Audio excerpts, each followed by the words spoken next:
ਦੇ ਵਿੱਚ ਮੈਂ ਭਾਈ ਗੁਰਚਰਨ ਸਿੰਘ ਰਿਸ਼ੀ ਦੀ ਗੱਲ ਦੱਸਾਂਗਾ।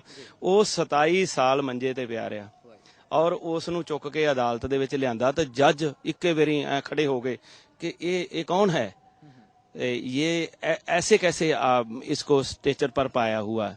तो मैं उन्होंने कहा ये उदों ट्रक दे विच ये सज्जन कुमार की अगवाई विच आई भीड़ ने ट्रक दे विच इन्हां नूं सुੱਟ के जिंदा जलाउण दी कोशिश की, पर किसी तरीके नाल बच गए ते उदों तो लैके मंजे दे उपर पए ने। और तुसीं देखो ये न्याय मंग रहा और ये कह रहा ਤੁਹਾਡੀ ਅਦਾਲਤ ਦੇ ਵਿੱਚ ਆ ਕੇ ਆਪਣੇ ਬਿਆਨ ਦਰਜ ਕਰਾਉਣਾ ਚਾਹੁੰਦਾ। CBI ਨੂੰ ਬਿਆਨ ਦੇ ਚੁੱਕਾ ਕਿ ਮੈਂ ਦੁਨੀਆ ਤੋਂ ਚਲੇ ਜਾਣਾ ਤੇ ਸੱਜਣ ਕੁਮਾਰ ਜਿਹੜਾ ਉਹ ਸਾਡਾ ਦੋਸ਼ੀ ਹੈ, ਉਹ ਕਾਤਲ ਹੈ, ਉਸ ਨੂੰ ਸਜ਼ਾ ਮਿਲਣੀ ਚਾਹੀਦੀ ਹੈ। ਲੇਕਿਨ ਕੋਈ ਗੱਲ ਨਹੀਂ, ਉਹ ਦੁਨੀਆ ਤੋਂ ਜਾ ਚੁੱਕੇ ਨੇ ਭਾਈ ਗੁਰਚਰਨ ਸਿੰਘ। ਹੁਣ ਉਹਨਾਂ ਦੇ ਭਰਾ ਦੀ ਤੇਜਿੰਦਰ ਸਿੰਘ ਰਿਸ਼ੀ ਦੀ ਉਹ ਹਾਲਤ ਹੈ। ਅੱਜ ਉਹਨਾਂ ਨੂੰ ਉਸੇ ਹਾਲਤ ਦੇ ਵਿੱਚ ਅਸੀਂ, ਮੈਂ ਕੁਝ ਸਨੈਪ ਤੁਹਾਨੂੰ ਦਿਆਂਗਾ, ਦਰਸ਼ਕਾਂ ਨੂੰ ਤੁਸੀਂ ਦਿਖਾ ਦਿਆ ਜੇ।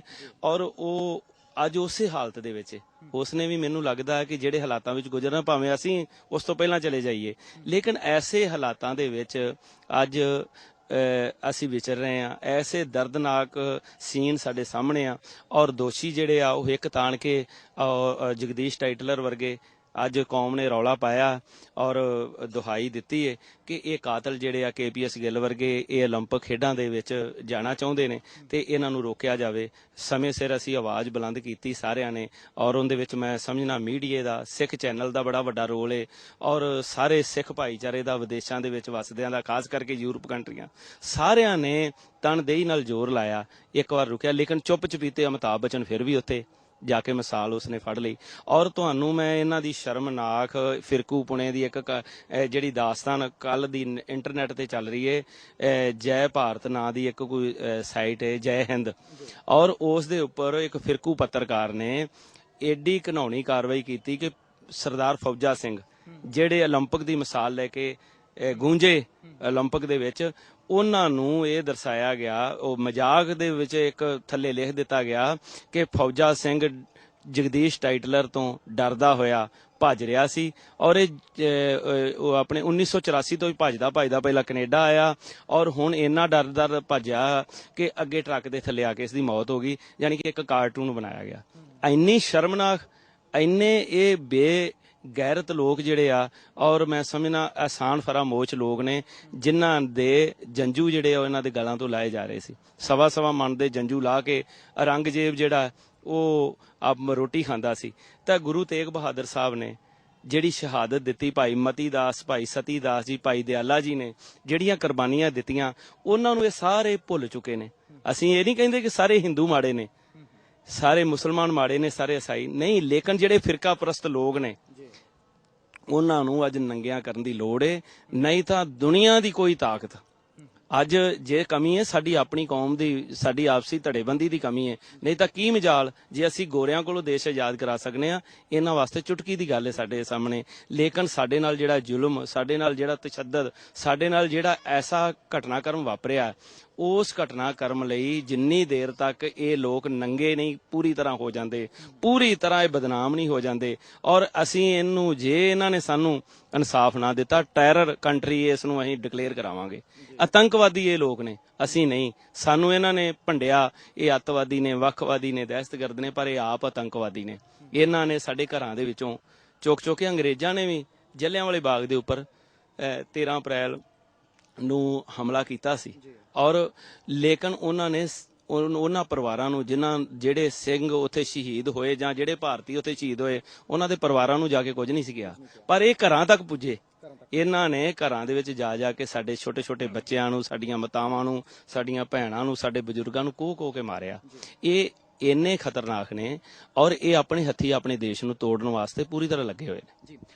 ਜਿਵੇਂ ਕਿ ਇਹਨਾਂ ਨੇ ਦੱਸਿਆ ਕਿ ਇਸ ਵੇਲੇ ਹਾਲਾਤ ਇਹ ਹੈ, ਜੇਕਰ ਕਾਨੂੰਨ ਦੀ ਗੱਲ ਕਰੀਏ, ਜਿਵੇਂ ਕਿ ਸਾਡੇ ਪ੍ਰਧਾਨ ਸਾਹਿਬ ਉਹਨਾਂ ਨੇ ਦੱਸਿਆ ਕਿ ਜਿਹੜਾ ਕਾਨੂੰਨ ਹੈ ਉਹ ਗਵਾਹ ਦੇ ਬਿਨਾਂ ਦੇ ਉੱਪਰ ਹੀ ਫੈਸਲਾ ਦਿੰਦਾ ਹੈ, ਪਰ ਇਸ ਵੇਲੇ ਸਿੱਖਾਂ ਦੇ ਉੱਪਰ ਬੀਤਿਆ ਹੋਇਆ ਹਾਲਾਤ ਖੁਦ ਗਿੜਗਿੜਾ ਕੇ, ਰੋ ਕੇ ਉੱਚੀ ਆਵਾਜ਼ ਵਿੱਚ, ਬੁਲੰਦ ਆਵਾਜ਼ ਦੇ ਵਿੱਚ ਆਪਣਾ ਇਨਸਾਫ ਮੰਗ ਰਿਹਾ ਹੈ ਜਸਟਿਸ ਦੇ ਕੋਲ, ਵਕੀਲਾਂ ਰਾਹੀਂ, ਸਰਕਾਰ ਰਾਹੀਂ, ਪਰ ਇਨਸਾਫ ਦੂਰ ਤੱਕ ਕਿਤੇ ਵੀ ਨਜ਼ਰ ਨਹੀਂ ਆ ਰਿਹਾ।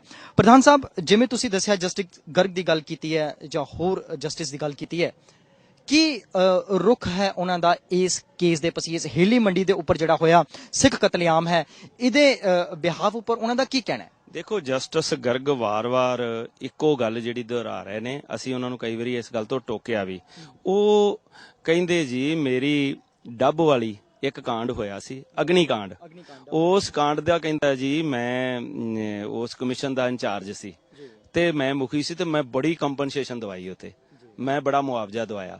ਉਹ ਪੀੜਤ ਪਰਿਵਾਰਾਂ ਨੂੰ ਮੁਆਵਜ਼ੇ ਵਾਲੇ ਪਾਸੇ ਘਮਾਉਣਾ ਚਾਹੁੰਦੇ, ਜਿਵੇਂ ਇਹਨਾਂ ਨੇ 714 ਕਰੋੜ ਰੁਪਈਆ ਦੇ ਕੇ ਤੇ ਇਹ ਸਾਡੇ ਮੂੰਹ ਦੇ ਵਿੱਚ ਲਾਲਚ ਇਹ ਸੁੱਟ ਕੇ, ਉਹਨਾਂ ਦੇ ਕਹਿਣ ਦਾ ਮਤਲਬ ਕਿ ਮਾਮਲਾ ਕਿਸ ਤਰ੍ਹਾਂ ਨਾਲ ਦਬਾਇਆ ਜਾਵੇ, ਤਰੀਕੇ ਨਾਲ ਦਬਾਇਆ ਜਾਵੇ।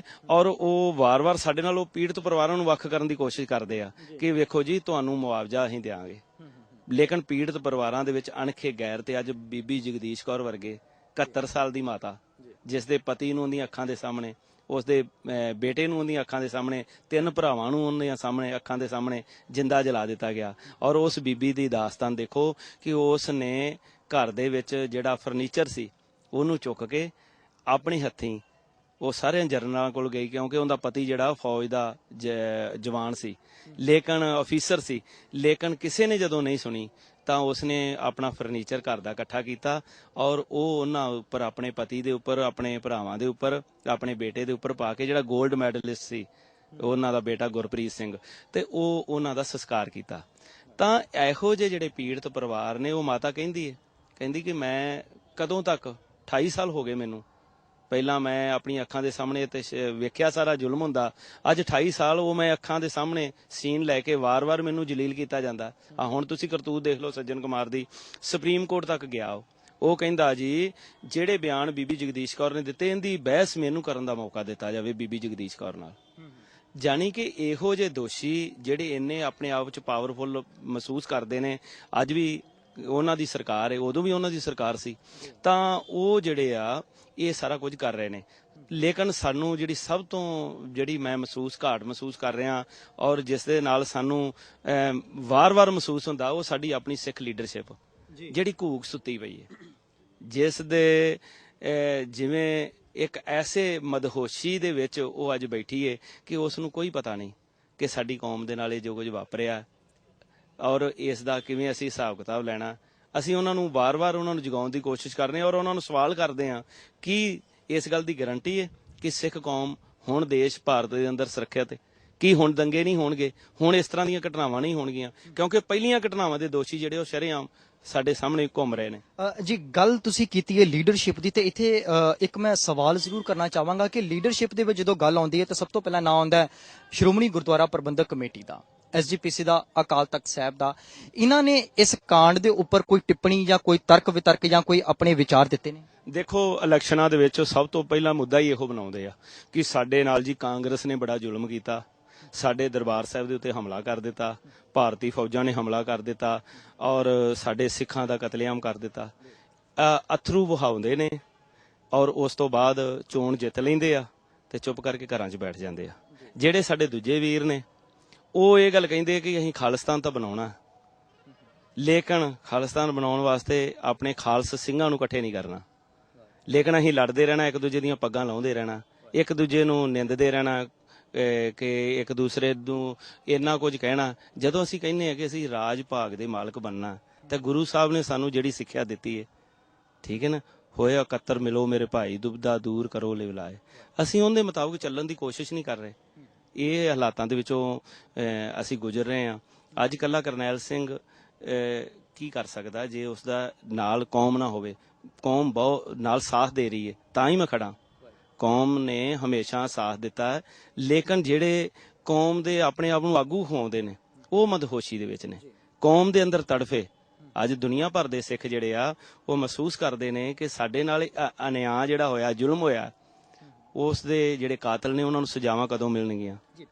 ਪ੍ਰਧਾਨ ਸਾਹਿਬ, ਕੀ ਲੱਗਦਾ ਹੈ ਕਿ ਇਹ ਸਿੱਖਾਂ ਦੇ ਉੱਪਰ ਹੋ ਰਹੀ ਤਸ਼ੱਦਦ ਜਾਂ ਸਿੱਖਾਂ ਦੇ ਉੱਪਰ ਹੋ ਰਿਹਾ ਜੋ ਕਤਲੇਆਮ ਹੈ, ਇਹ ਇਸੇ ਤਰ੍ਹਾਂ ਬਦਸਤੂਰ ਜਾਰੀ ਰਹੇਗਾ ਜਾਂ ਇਸ ਨੂੰ ਕੋਈ ਠੱਲ ਪਵੇਗੀ? ਜਾਂ ਇਸ ਨੂੰ ਠੱਲ ਪਾਉਣ ਦੇ ਲਈ ਸਿੱਖ ਕੌਮ ਨੂੰ, ਸਿੱਖ ਪੰਥ ਨੂੰ ਕੀ ਕਦਮ ਚੁੱਕਣੇ ਚਾਹੀਦੇ ਨੇ? ਕੀ ਕਹਿਣਾ ਚਾਹੋਗੇ? ਦੇਖੋ ਭਾਈ ਸਾਹਿਬ, ਜਿਹੜੇ ਗੁਲਾਮ ਕੌਮਾਂ ਹੁੰਦੀਆਂ ਨੇ ਨਾ, ਉਹਨਾਂ ਦਾ ਹਮੇਸ਼ਾ ਅਸਰ ਇਹੋ ਜਿਹਾ ਹੀ ਹੁੰਦਾ, ਤੇ ਇਹ ਸਾਨੂੰ ਗੁਲਾਮ ਬਣਾਉਣਾ ਚਾਹੁੰਦੇ ਨੇ ਔਰ ਇਹ ਸਾਡੀ ਜ਼ਹਿਨੀਅਤ ਦੇ ਵਿੱਚ ਸਾਨੂੰ ਇਹ ਮਹਿਸੂਸ ਕਰਾਉਣਾ ਚਾਹੁੰਦੇ ਕਿ ਹਰ ਹਾਲਤ ਦੇ ਵਿੱਚ ਤੁਸੀਂ ਗੁਲਾਮ ਹੋ, ਐਕਸੈਪਟ ਕਰ ਲਓ, ਤੁਸੀਂ ਮੰਨ ਲਓ ਕਿ ਅਸੀਂ ਗੁਲਾਮ ਆ ਤੇ ਸਾਡੇ ਮੁਤਾਬਕ ਤੁਸੀਂ ਚੱਲੋ।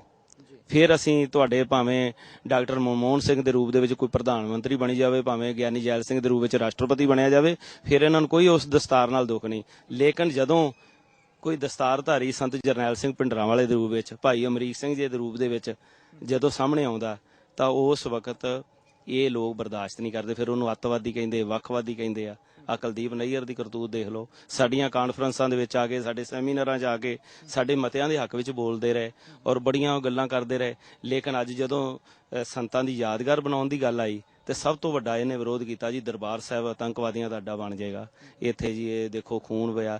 ਕਿ ਸਾਡੀ ਕੌਮ ਦੇ ਜਿੰਨੇ ਵੀ ਸ਼ਹੀਦ ਹੋਏ ਨੇ, ਦਮਦਮੀ ਟਕਸਾਲ ਦੇ ਮੁਖੀ ਬਾਬਾ ਦੀਪ ਸਿੰਘ ਜੀ ਦੀ ਜੇ ਯਾਦਗਾਰ ਬਣ ਸਕਦੀ ਹੈ, ਭਾਈ ਮਣੀ ਸਿੰਘ ਜੀ ਦੀ ਯਾਦਗਾਰ ਬਣ ਸਕਦੀ, ਬਾਬਾ ਗੁਰਬਖਸ਼ ਸਿੰਘ ਜੀ ਦੀ ਯਾਦਗਾਰ ਬਣ ਸਕਦੀ ਹੈ, ਸੰਤ ਜਰਨੈਲ ਸਿੰਘ ਭਿੰਡਰਾਂਵਾਲਿਆਂ ਦੀ ਯਾਦਗਾਰ ਕਿਉਂ ਨਹੀਂ ਬਣ ਸਕਦੀ? ਭਾਈ ਅਮਰੀਕ ਸਿੰਘ, ਜਰਨਲ ਸ਼ਬੇਗ ਸਿੰਘ, ਉਹਨਾਂ ਦੀ ਯਾਦਗਾਰ ਕਿਉਂ ਨਹੀਂ ਬਣ ਸਕਦੀ?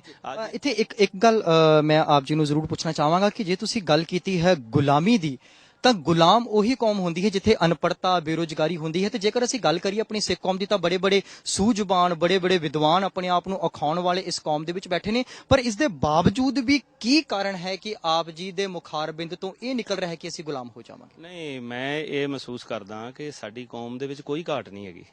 ਕੌਮ ਹਰ ਪੱਖੋਂ ਅਵੇਅਰ ਹੈ, ਲੇਕਿਨ ਸਾਡੇ ਵਿੱਚ ਇੱਕੋ ਹੀ ਕਮਜ਼ੋਰੀ ਹੈ, ਜਿਹੜਾ ਅਸੀਂ ਇਹਨਾਂ ਤੇ ਭਰੋਸਾ ਕਰਦੇ ਹਾਂ ਵਾਰ-ਵਾਰ, ਤੇ ਇਹ ਸਾਡੇ ਭਰੋਸੇ ਨੂੰ ਤੋੜਦੇ ਆ।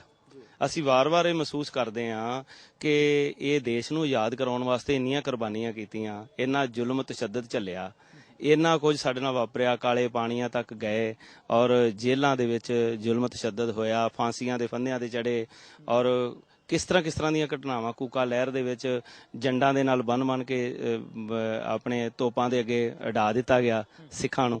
ਤਾਂ ਇਹ ਜੇ ਅਸੀਂ ਇਸ ਦੇਸ਼ ਦੇ ਵਿੱਚ, ਸਾਡਾ ਇਹ ਆਪਣਾ ਦੇਸ਼ ਸੀ ਜਿਸ ਦੀ ਆਜ਼ਾਦੀ ਵਾਸਤੇ ਅਸੀਂ ਇੰਨਾ ਕੁਝ ਕਰਦੇ ਰਹੇ, ਤੇ ਅੱਜ ਸਾਨੂੰ ਇਸ ਆਜ਼ਾਦ ਦੇਸ਼ ਦੇ ਵਿੱਚ ਉਹ ਲੋਕ ਜਿਹੜੇ ਹਜ਼ਾਰਾਂ ਸਦੀਆਂ ਤੋਂ ਗੁਲਾਮ ਜਹਿਨੀਅਤ ਦਾ ਸ਼ਿਕਾਰ ਆਪ ਨੇ, ਉਹ ਸਾਨੂੰ ਗੁਲਾਮ ਬਣਾਉਣਾ ਚਾਹੁੰਦੇ ਨੇ। ਕਿਉਂਕਿ ਇਹਨਾਂ ਬਾਰੇ ਆਮ ਕਿਹਾ ਜਾਂਦਾ ਸੀ ਕਿ ਇਹਨਾਂ ਨੂੰ ਉਸ ਵੇਲੇ ਜਿਨਾਹ ਸਾਹਿਬ ਨੇ ਕਿਹਾ ਸੀ, ਉਹਨਾਂ ਨੇ ਪਾਕਿਸਤਾਨ ਬਣਾਇਆ, ਉਹਨਾਂ ਨੇ ਨਾਲ ਇਹ ਗੱਲ ਕਹੀ ਕਿ ਇਹਨਾਂ ਨੂੰ ਤੁਸੀਂ ਗੁਲਾਮ ਦੇ ਰੂਪ ਵਿੱਚ ਵੇਖਿਆ, ਜਦੋਂ ਤੁਸੀਂ ਆਜ਼ਾਦ ਹੋਇਆਂ ਦੇ ਰੂਪ ਵਿੱਚ ਦੇਖੋਗੇ ਨਾ, ਹੁਕਮਰਾਨ ਦੇ ਰੂਪ ਵਿੱਚ, ਤੁਹਾਨੂੰ ਉਦੋਂ ਪਤਾ ਲੱਗੇਗਾ।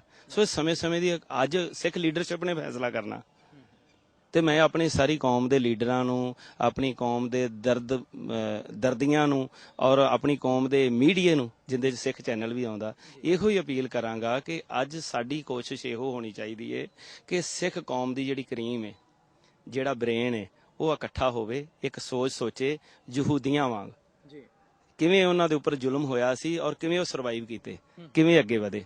ਉਸ ਤਰ੍ਹਾਂ ਦਾ ਮਾਹੌਲ ਜਿਹੜਾ ਸਾਨੂੰ ਸਿਰਜਣਾ ਚਾਹੀਦਾ। ਜਦੋਂ ਅਸੀਂ ਉਹੋ ਜਿਹਾ ਮਾਹੌਲ ਸਿਰਜਾਂਗੇ, ਆਪਣੇ ਆਪ ਅਸੀਂ ਗੁਲਾਮੀ ਤੋਂ ਆਜ਼ਾਦੀ ਵਾਲੇ ਪਾਸੇ ਵੱਧ ਜਾਵਾਂਗੇ। ਜਿਵੇਂ ਕਿ ਗੱਲ ਕਰ ਰਹੇ ਹਾਂ ਕਿ ਸਿੱਖ ਕੌਮ ਦੀ ਗੱਲ ਚੱਲ ਰਹੀ ਹੈ, ਸਿੱਖ ਕੌਮ ਦੇ ਵਿੱਚ ਅੱਜਕੱਲ ਬੜਾ ਦੇਖਣ ਨੂੰ ਆ ਰਿਹਾ ਹੈ ਕਿ ਜਿਹੜੇ ਸਾਡੇ ਨੌਜਵਾਨ, ਖਾਸ ਤੌਰ ਤੇ ਜਿਨ੍ਹਾਂ ਨੂੰ ਕਿ ਅਸੀਂ ਸਿਰਮੌਰ ਮੰਨਦੇ ਹਾਂ ਸਿੱਖ ਪੰਥ ਦਾ, ਕਿ ਜਿਨ੍ਹਾਂ ਨੇ ਸਿੱਖ ਪੰਥ ਨੂੰ, ਸਿੱਖ ਕੌਮ ਨੂੰ ਅੱਗੇ ਲੈ ਕੇ ਜਾਣਾ ਹੈ, ਇਹ ਪਤਿਤ ਪੁਣੇ ਦੇ ਵੱਲ ਵੱਧ ਰਹੀ ਹੈ, ਮਾੜੇ ਕੰਮਾਂ ਦੇ ਵੱਲ ਵੱਧ ਰਹੀ ਹੈ।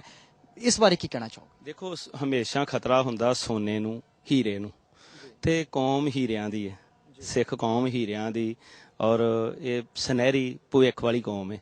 ਔਰ ਇਸ ਕੌਮ ਤੋਂ ਹਮੇਸ਼ਾ ਹੁਕਮਰਾਨਾਂ ਨੂੰ ਖਤਰਾ ਰਿਹਾ। ਉਹਨਾਂ ਨੇ ਸਾਨੂੰ ਗੋਲੀਆਂ ਨਾਲ ਮਾਰਨ ਦੀ ਕੋਸ਼ਿਸ਼ ਕੀਤੀ, ਅਸੀਂ ਨਹੀਂ ਮਰੇ, ਖਤਮ ਨਹੀਂ ਹੋਏ। ਉਹਨਾਂ ਨੇ ਸਾਨੂੰ ਤਸ਼ੱਦਦ ਕਰਕੇ ਮਾਰਨ ਦੀ ਕੋਸ਼ਿਸ਼ ਕੀਤੀ, ਡਰਾਉਣ ਧਮਕਾਉਣ ਦੀ ਕੋਸ਼ਿਸ਼ ਕੀਤੀ ਔਰ ਤਰ੍ਹਾਂ ਦੇ ਉਹਨਾਂ ਨੇ ਜੋ ਹੈਗਾ ਸੀ ਵੈਸਟਰਨ ਕਲਚਰ ਸੀ, ਉਹਦਾ ਸਾਡੇ ਉੱਤੇ ਪ੍ਰਭਾਵ ਪਾਉਣ ਦੀ ਕੋਸ਼ਿਸ਼ ਕੀਤੀ। ਲੇਕਿਨ ਉਹਦੇ ਵਿੱਚੋਂ ਅਸੀਂ ਕਿਸੇ ਨਾ ਕਿਸੇ ਰੂਪ ਦੇ ਵਿੱਚੋਂ ਸਰਵਾਈਵ ਕਰਦੇ ਗਏ, ਨਿਕਲਦੇ ਗਏ।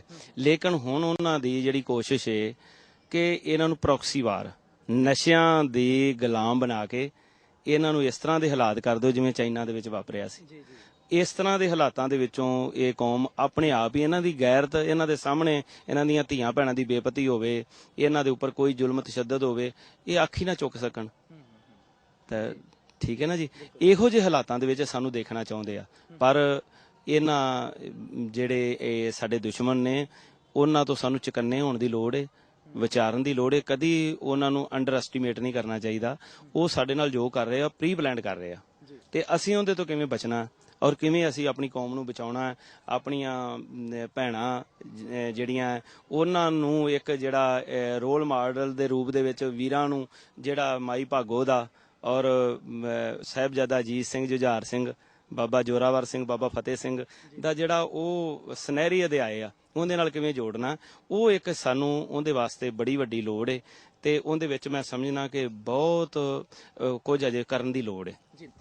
ਜੇਕਰ ਗੱਲ ਕਰੀਏ ਆਲ ਇੰਡੀਆ ਸਿੱਖ ਸਟੂਡੈਂਟ ਫੈਡਰੇਸ਼ਨ ਦੀ, ਤਾਂ ਇਹ ਕਿਸ ਤਰ੍ਹਾਂ ਦੀ ਵਿੱਚ ਲੱਗੀ ਹੋਈ ਹੈ ਸਿੱਖ ਪੰਥ ਨੂੰ, ਜਾਂ ਸਿੱਖ ਪੰਥ ਦੇ ਜਿਹੜੇ ਸੋਨੇ ਜਾਂ ਹੀਰਿਆਂ ਨੂੰ ਜਿਨ੍ਹਾਂ ਨੂੰ ਤੁਸੀਂ ਨੌਜਵਾਨਾਂ ਨੂੰ ਕਿਹਾ, ਉਹਨਾਂ ਨੂੰ ਸੇਧ ਵਿੱਚ ਲਿਆਉਣ ਦੇ ਲਈ ਕੀ ਕੀ ਯਤਨ ਕਰ ਰਹੇ? ਦੇਖੋ, ਇਹ ਆਜ਼ਾਦੀ ਤੋਂ ਪਹਿਲਾਂ ਗਠਿਤ ਕੀਤੀ ਗਈ 13 ਸਤੰਬਰ 1944 ਨੂੰ ਉਹ ਜਥੇਬੰਦੀ ਹੈ ਜਿਸ ਦਾ ਮੁੱਖ ਆਧਾਰ ਸੀ ਕਾਲਜ, ਸਕੂਲ ਤੇ ਯੂਨੀਵਰਸਿਟੀਆਂ, ਕਿ ਉੱਥੇ ਪ੍ਰਚਾਰ ਕਰਨਾ।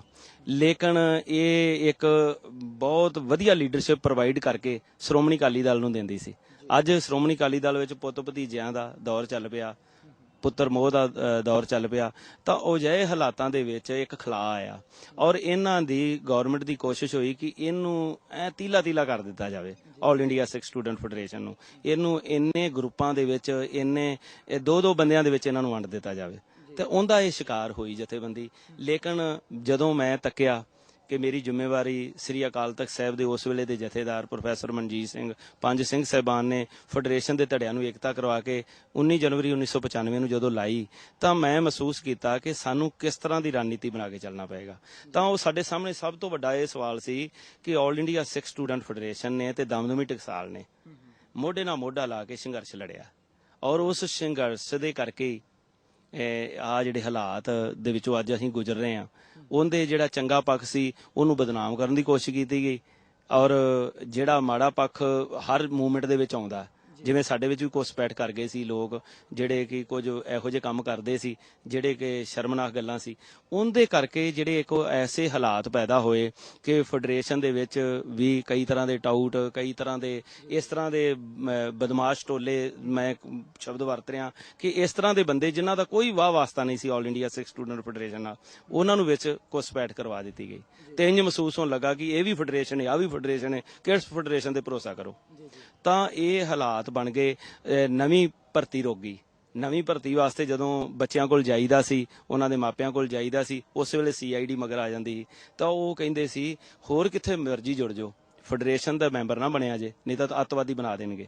ਇਸ ਤਰ੍ਹਾਂ ਦੇ ਹਾਲਾਤਾਂ ਦੇ ਵਿੱਚੋਂ ਗੁਜ਼ਰ ਕੇ ਅੱਜ ਜਿਹੜਾ ਇੱਕ ਦੌਰ ਚੱਲ ਰਿਹਾ ਕਿ ਅਸੀਂ ਜਸਟਿਸ ਕੰਪੇਨ ਜਿਹੜੀ ਹੈ, ਇਹ ਵੀ ਮੈਂ ਸਮਝਣਾ ਆਪਣੇ ਵਿਦੇਸ਼ਾਂ ਵਾਲੇ ਵੀਰਾਂ ਦੀ ਦੇਣ ਹੈ। UK ਦੇ ਵਿੱਚ ਵੀ ਬੈਠੇ ਨੇ ਵੀਰ, ਬਹੁਤ ਵਧੀਆ ਕੇਸਰੀ ਲਹਿਰ ਕੋਈ ਚਲਾ ਰਿਹਾ ਹੈ, ਕੋਈ ਆਪਣੇ ਯੂਨਾਈਟਿਡ ਹੋ ਕੇ ਆਪਣੇ ਸੈਮੀਨਾਰ ਕਰ ਰਹੇ ਆ, ਕੋਈ ਕਿਸ ਤਰ੍ਹਾਂ ਦਾ, ਕੋਈ ਕੁਝ ਕਰ ਰਿਹਾ, ਕੋਈ ਕੁਝ ਕਰ ਰਿਹਾ, ਸਿੱਖ ਚੈਨਲ ਦੇ ਥਰੂ ਵੀ ਬਹੁਤ ਕੁਝ ਹੋ ਰਿਹਾ। ਤੇ ਇਹ ਜਿਹੜੇ ਉਪਰਾਲੇ ਨੇ, ਇਹਨਾਂ ਦੀ ਲੜੀ ਤਹਿਤ ਹੁਣ ਸੀਮਤ ਜਿਹਾ ਦਾਇਰਾ ਸੀ ਕਿ ਮੈਂ ਕੀ ਕਰਾਂ, ਤਾਂ ਮੇਰੇ ਸਾਹਮਣੇ ਸੀ ਕਿ ਜਸਟਿਸ ਵਾਸਤੇ ਸਾਨੂੰ ਇੱਕ ਲੜਾਈ ਲੜੀ ਜਾਵੇ, ਨਿਆਂ ਦੇਣ ਜਾਂ ਨਾ ਦੇਣ, ਲੇਕਿਨ ਅਸੀਂ ਦੁਨੀਆ ਭਰ ਦੇ ਵਿੱਚ ਇਹਨਾਂ ਨੂੰ ਨੰਗਿਆ ਕਰ ਦਈਏ। ਔਰ ਜਿਹੜੀ ਮਹਾ ਪੰਚਾਇਤ ਹੈ ਜਿਸ ਦੇ ਵਿੱਚ ਅਸੀਂ ਨਵੰਬਰ ਦੇ ਪਹਿਲੇ ਹਫ਼ਤੇ, ਜਿਹੜਾ ਨਵੰਬਰ ਆ ਰਿਹਾ, ਅਸੀਂ 10 ਲੱਖ ਲੋਕਾਂ ਦੀ ਇੱਕ ਪਟੀਸ਼ਨ ਦਾਇਰ ਕਰਨ ਵਾਸਤੇ ਜਨੇਵਾ ਜਾ ਰਹੇ ਹਾਂ, ਸਵਿਟਜ਼ਰਲੈਂਡ ਦੇ ਵਿੱਚ, ਸੰਯੁਕਤ ਰਾਸ਼ਟਰ ਦੇ ਵਿੱਚ ਇਹ ਜਿਹੜੀ ਪਟੀਸ਼ਨ ਦਾਇਰ ਹੋਣੀ ਹੈ ਸਿੱਖਸ ਫਾਰ ਜਸਟਿਸ ਵੱਲੋਂ। ਔਰ ਜਿਸ ਵਾਸਤੇ ਸ੍ਰੀ ਅਕਾਲ ਤਖਤ ਸਾਹਿਬ ਦੇ ਜਥੇਦਾਰ ਨੇ ਵੀ ਪੂਰੀ ਕੌਮ ਨੂੰ ਅਪੀਲ ਕੀਤੀ ਹੈ ਕਿ ਉਹ ਇਹਨਾਂ ਦੋ ਜਥੇਬੰਦੀਆਂ ਨੂੰ ਸਹਿਯੋਗ ਸਾਥ ਦਿੱਤਾ ਜਾਵੇ। ਅਸੀਂ ਮੀਡੀਆ ਦਾ, ਇਲੈਕਟ੍ਰੋਨਿਕ ਮੀਡੀਆ ਦਾ, ਪ੍ਰਿੰਟ ਮੀਡੀਆ ਦਾ ਸਹਿਯੋਗ ਸਾਥ ਲੈ ਕੇ ਇਸ ਨੂੰ ਇੱਕ ਮੁਹਿੰਮ ਚਲਾ ਰਹੇ ਹਾਂ ਕਿ ਅਸੀਂ ਦੁਨੀਆ ਦੀ ਮਹਾ ਪੰਚਾਇਤ ਦੇ ਵਿੱਚ ਇਹ ਦੱਸ ਸਕੀਏ ਕਿ ਆਹ 10 ਲੱਖ ਲੋਕ ਕਹਿੰਦੇ ਨੇ, ਇਹ 10 ਲੱਖ ਲੋਕਾਂ ਦੇ ਮਗਰ 1 ਕਰੋੜਾਂ ਲੋਕਾਂ ਦਾ ਹੋਰ ਸਾਥ ਹੈ। ਇਹ ਚਾਹੁੰਦੇ ਨੇ ਕਿ ਸਿੱਖ ਕੌਮ ਨੂੰ ਨਿਆਂ ਨਹੀਂ ਮਿਲਿਆ ਤੇ ਇੰਟਰਨੈਸ਼ਨਲ ਲਾਅ ਦੇ ਮੁਤਾਬਕ ਇਹ ਕਿਹਾ ਜਾਵੇ, ਭਾਰਤ ਉੱਪਰ ਦਬਾਅ ਪਾਇਆ ਜਾਵੇ ਕਿ ਸਿੱਖਾਂ ਨੂੰ ਨਿਆਂ ਦਿੱਤਾ ਜਾਵੇ। ਸੋ ਉਸ ਵਾਸਤੇ ਅਸੀਂ ਨਿਰੰਤਰ ਜਿਹੜਾ ਆਪਣਾ ਸੰਘਰਸ਼ ਕਰ ਰਹੇ ਹਾਂ।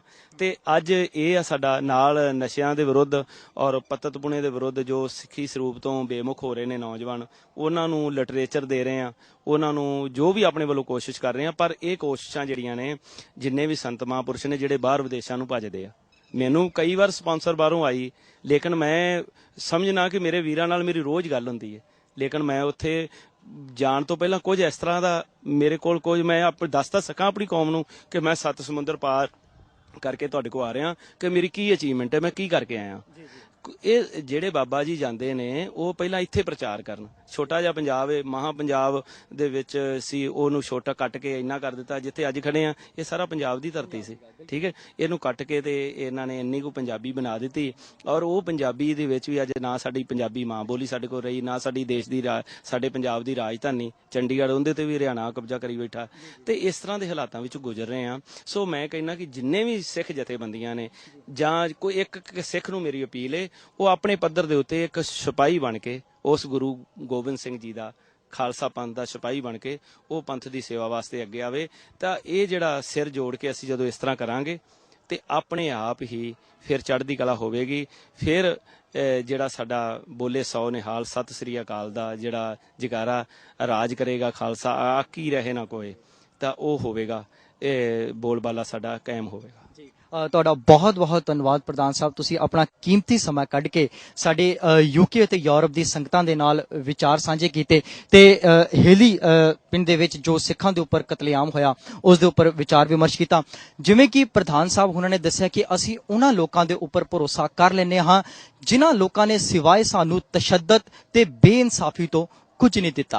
इतने मैं 2 सतरां जरूर कमांगा कि मुझे तो उन लोगों ने डुबाया जो मेरे अपने थे, वरना गैरों को क्या मालूम था कि मुझे किस बात से गम है या किस बात से दुख है। सो यूके ਅਤੇ ਯੂਰਪ ਦੇ ਵਿੱਚ ਵਸ ਰਹੀ ਸੰਗਤਾਂ ਦਾ ਬਹੁਤ-ਬਹੁਤ ਧੰਨਵਾਦ ਜਿਨ੍ਹਾਂ ਨੇ ਆਪਣਾ ਕੀਮਤੀ ਸਮਾਂ ਕੱਢ ਕੇ ਸਾਡੇ ਇਸ ਖਾਸ ਪੇਸ਼ਕਸ਼ ਜਵੇ ਬਾਣ ਲਾਗਿਓ ਤਵੇ ਰੋਸ ਚਾਗਿਓ ਨੂੰ ਤਰਜੀਹ ਦਿੱਤੀ ਤੇ ਸਰਾਹਿਆ। ਸੋ ਹੁਣ ਸਤਿੰਦਰ ਸਿੰਘ ਮੀਰਥਲ ਨੂੰ ਦਿਓ ਇਜਾਜ਼ਤ।